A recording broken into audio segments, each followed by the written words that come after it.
Hi, in this video we'll talk about a very important question for Indian immigrants in the West, which is how to actually find a wife and be a family man in the current culture over here.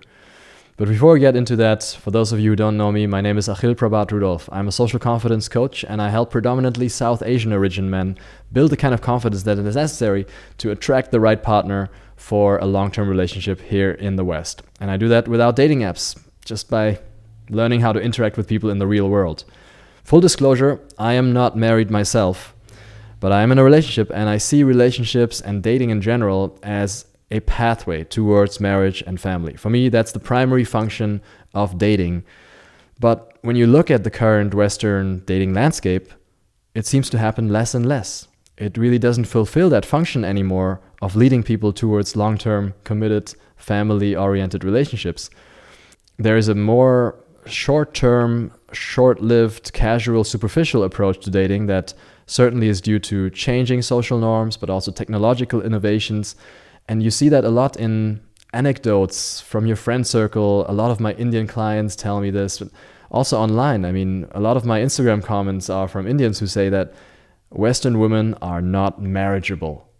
Yeah, and they have lots of reasons. They say they're mentally unstable, a lot of promiscuity, extreme forms of feminism bordering towards hate for men, extreme individualism and selfishness. And before we can really make progress here, we need to kind of get that mindset out of the way and understand that while this might be a trend, not all Western women are like that. There are certainly lots of Western women who are extremely desirable as a long-term partner. It's just that those Indian men who come here haven't been dealt the best card to enter that game. And so they often don't get to interact with those women. And then they start generalizing. They start actually using this as a cope for the lack of their success in the dating market. Almost every man wants to be with those desirable women. And so, of course, it's not going to be easy to find them, but they exist. And the bitterness that comes in when people start just generalizing is something you must not get infected by, okay? There's going to be a lot of people who just give up and get an arranged marriage and then start spreading these lies about the Western women. And if you want to make any progress, then you have to see through this and understand that that's mainly bitterness, okay? For you, getting an arranged marriage might not be an option. You might not have the ability or the willingness to go that easy path out. And if that's the case, then this video is really meant for you. And I urge you to watch it till the end because I'll show you how to find those women and find an attractive, long-term, compatible partner for marriage and family here in the West without having to go down the arranged marriage path.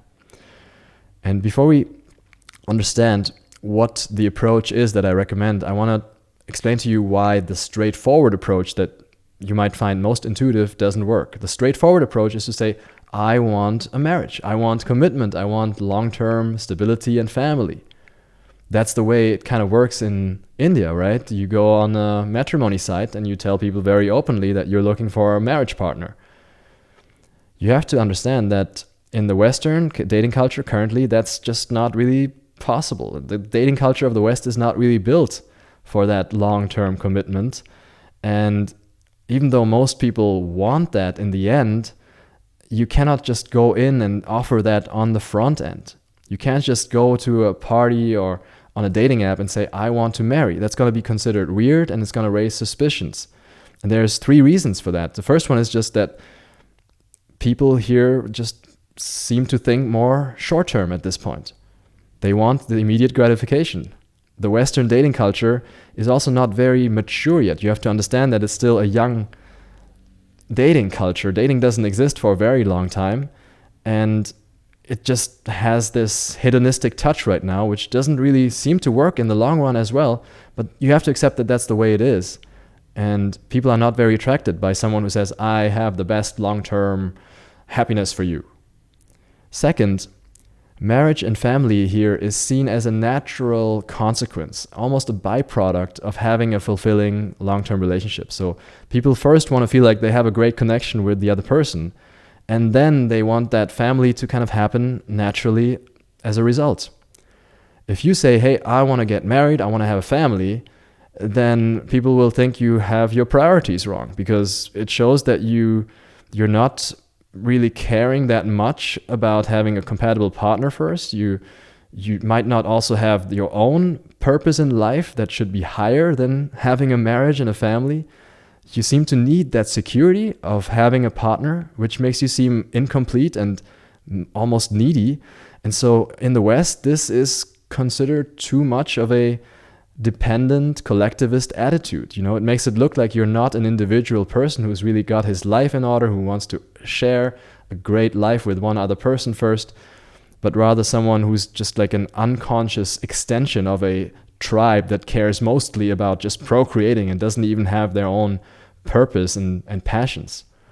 And third, in the free dating culture of the West, women tend to date upwards. They want higher status men. And the natural conclusion of this is that the men at the top of the status hierarchy tend to have a lot of options. And so a high value man in this dating landscape will have a lot of options from women who are happy to enter relationships with him. And that man will not offer commitment to one woman, exclusivity, lifelong marriage very easily. How would he? He's got a lot of choice. And if you go in and you offer commitment immediately, it sends a signal that it cannot be worth too much. Your commitment seems not so valuable. Like, it's as if Louis Vuitton was to offer a bag in Aldi stores, Aldi supermarkets for $25, right? The name of Louis Vuitton would be immediately destroyed. No, you have to go to a specific store, pay a lot of money. Sometimes you have to get on a wait list and the things sell out. It needs to be hard to get a valuable product. So if you're offering commitment right away, saying that's what I want, that's what I offer, yeah, you can't be a high value man in the perception of the current Western dating world. And so you need to play a different game. You need to, of course, still have that offer in the back, but it needs to be a little bit more hidden. It needs to be something that you slowly lead someone towards, and don't just put that right into the window of your shop, metaphorically speaking. So what I want you to understand here is that there is still a way to circumvent the current tendency towards short-lived casual relationships and actually find a long-term partner. It's certainly something that's against the winds of the time. It's against the social climate right now, but it is possible to sail against the wind. And that is something that's called in sailing tacking. I was just recently on a sailboat, so I learned this. In tacking, you realize that in order to go in the direction where the wind is coming from, you can't just sail right into the wind. You need to sail adjacent to the wind, kind of askew for a while, and then zigzag back in the other direction, again adjacent to the wind. And that way you can zigzag your way forward in the direction of the wind. Similarly, here, when it comes to dating, if you want to find a committed relationship, you need to kind of zig a little bit in the direction of more casual, short-term dating, and then zag back into the direction of monogamous, long-term committed relationships. Let me explain this. There's these two phases, right? The first phase is you have to understand the current dating culture and accept it as it is, understand those economic dynamics that I just explained, and go out and build optionality, where you have a lot of women who would be potentially interested to commit to you. Now, that doesn't mean you have to date a lot of women or sleep around. You don't have to become a playboy. It means you need to create that certainty inside of you that you could become a playboy if you wanted, right? You need to be someone who is really enjoying their single life, someone who attracts people, who has a fun lifestyle, who can also go out, make new friends, build a lively community, go on dates and get to know different women if he chooses to, and have that option of having relationships. You don't need to consummate that. But for most people, that transformation itself, right, from introverted, often computer engineer, immigrant, focused on just making their career work, to someone who actually has a fun lifestyle is already very huge, because it's really a whole new way of being, right? You obviously don't get there easily. It's going to be quite a way to get into that direction of the maneuver. And once you are there, once you actually manage to pull your sailboat from where you are right now to a place where you can actually participate in the more short-lived casual dating culture, it's going to be very tempting for you to participate, to actually consummate those options and go on lots of dates and actually sleep with lots of women. And that is a temptation that's very real.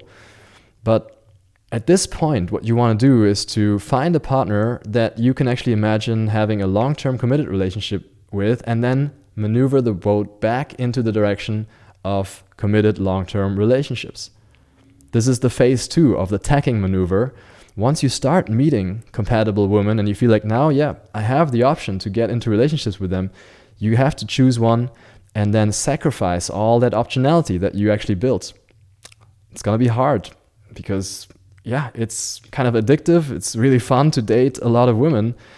But if you want to move back, then you have to kind of turn the rudder here, adjust the sails, and often that also means changing your environment, right? For me, it was also very hard to make that move and get back in the direction of committed relationships after I had built the skills to have lots of options.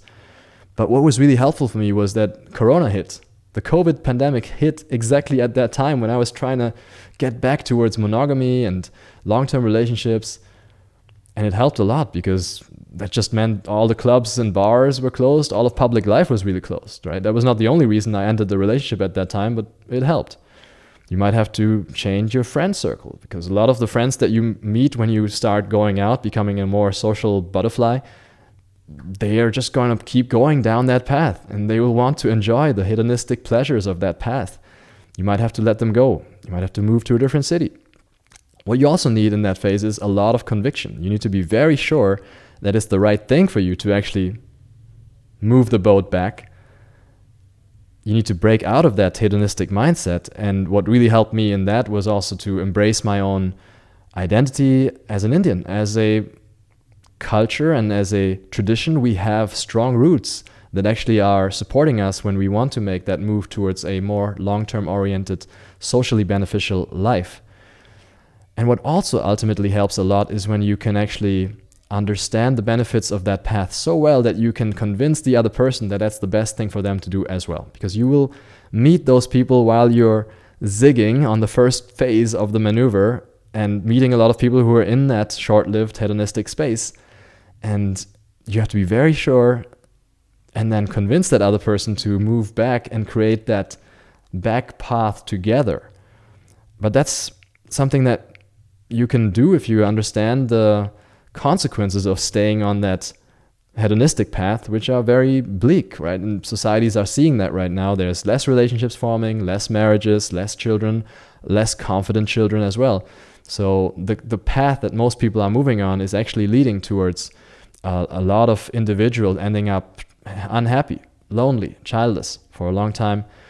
And people will appreciate when you can actually offer them the alternative and lead them back into the direction of monogamous, committed relationships. And as an Indian with the kind of cultural roots and traditions, you can do that. You have an advantage there because those cultural roots are obviously very strong.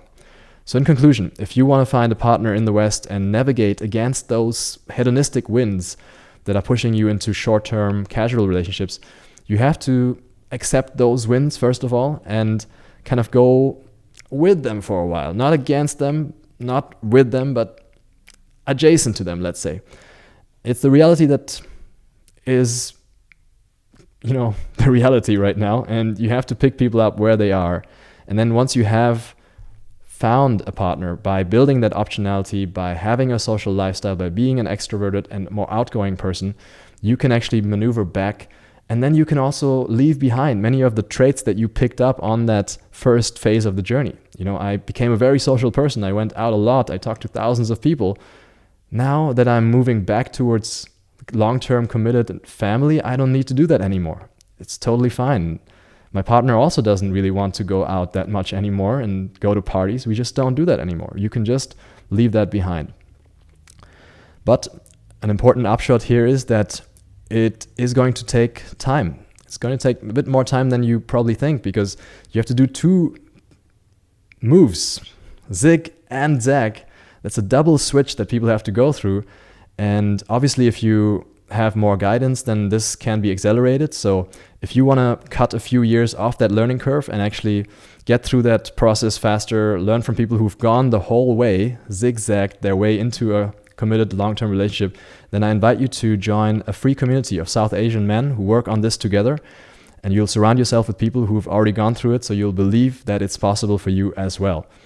In that community, you will also find a link to schedule a call with me directly, where we can talk about whether I can actually help you accelerate it even further by working with you personally. I'm very excited to help you grow here and grow together alongside with you. Sangha Chadvam, Namaskar.